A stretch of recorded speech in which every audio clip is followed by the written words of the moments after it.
J'annonce au nom de Jésus qu'aujourd'hui le plan que le diable a contre toi sera anéanti, sera détruit. Le plan qu'ils avaient à Dothan va échouer. Ils vont se retrouver en Samarie. Ils vont se retrouver en Samarie. Dieu va frapper d'aveuglement les sorciers. Dieu va frapper d'aveuglement les magiciens. Dieu va frapper d'aveuglement les démons.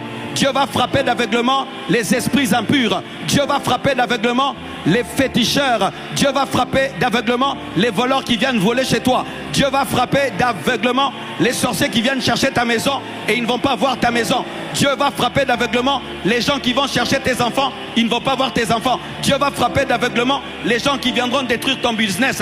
Dieu va frapper d'aveuglement, ils te chercheront, ils ne te verront pas. Parce qu'ils ne te verront pas, Dieu les rendra aveugles. Tu seras là, mais ils ne te toucheront pas. Tu as le même Dieu d'Élysée. Et Dieu est là afin de contrecarrer le plan de l'ennemi. Le plan de l'ennemi. Dieu m'a donné ce matin un message prophétique. Aujourd'hui c'était un culte évangélique. Il m'a dit non, je vais te montrer. Je vais te montrer. Je vais te montrer. Et vous allez contrecarrer le plan de l'ennemi. Ce matin, c'est un matin de combat spirituel. Ce matin, c'est un matin de guerre. Ce matin, c'est un matin de combat spirituel. Et nous allons prier. Nous allons détruire. Et si quelqu'un ici, ce matin, est dans les filets du diable, et le diable a décidé de te détruire et de te tuer, à la fin de cette année, il a échoué. Le plan du diable est contrecarré. Les projets des démons sont contrecarrés. S'il y a un plan contre ta vie, aujourd'hui, au nom de Jésus, cela est anéanti. Cela est anéanti. Cela est anéanti. Le Dieu d'Élysée est ici. Le Dieu d'Élysée est ici. Et ici, c'est plus que Dothan. Ici, c'est plus que Dothan. Ici, c'est plus que Golgotha. Ici, c'est l'église. L'église du Seigneur. L'église du Seigneur. Alléluia. Donne-moi un amen. Alléluia. Avant la Pentecôte. Avant la Pentecôte.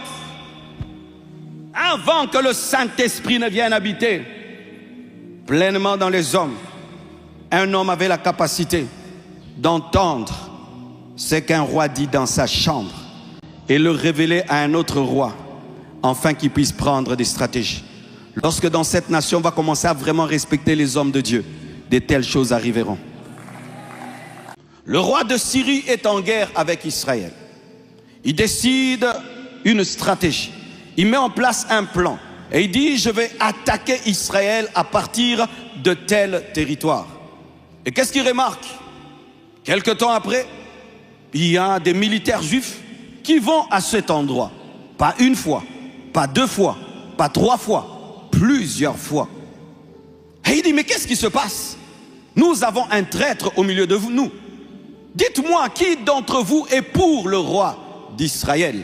Il était prêt à attraper quelqu'un, à dire qu'il y a un traître, à mettre en prison un général, quelque chose comme ça. Et l'un de ses serviteurs lui dit, non, personne n'est un traître en ce lieu. Mais il y a quelqu'un en Israël qui a la capacité d'entendre ce que tu dis dans ta chambre et le dire au roi d'Israël. Il s'appelle le prophète Élisée. Il dit quoi? Il y a un homme en Israël qui n'a pas besoin de dormir dans ta chambre pour entendre ce que tu dis à ta femme. Il peut entendre ce que tu dis à ta femme, tout en étant en Israël. C'est lui qui révèle en avance tes projets. C'est lui qui contrecarre tes projets. Il dit, quoi? Il y a un tel homme, allez me l'attraper. Quel courage. Tu vas attraper quelqu'un qui a la capacité d'entendre ce que tu dis dans ta chambre. Mais quand tu décides d'aller le prendre, il sait que tu arrives.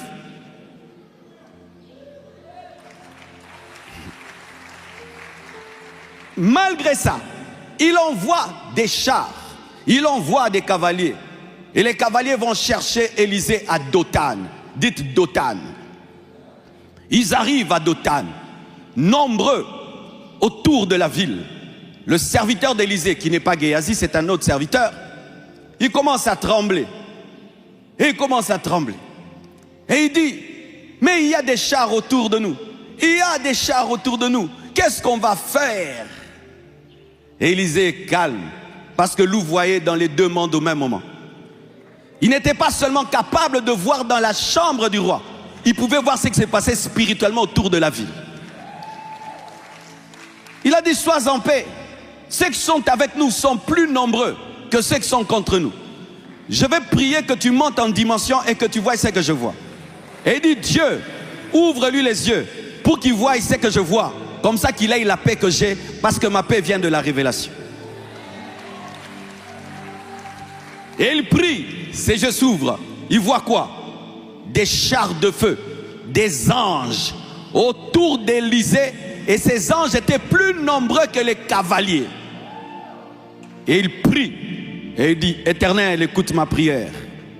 Rends aveugle ce peuple. Toute l'armée devient aveugle. Et Élisée maintenant descend. Il dit, venez, venez, venez. Je vais vous montrer qui vous cherchez.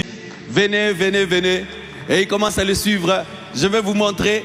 Et il les conduit jusqu'en Samarie. Et puis il ouvre leurs yeux et dit, ouvrez vos yeux.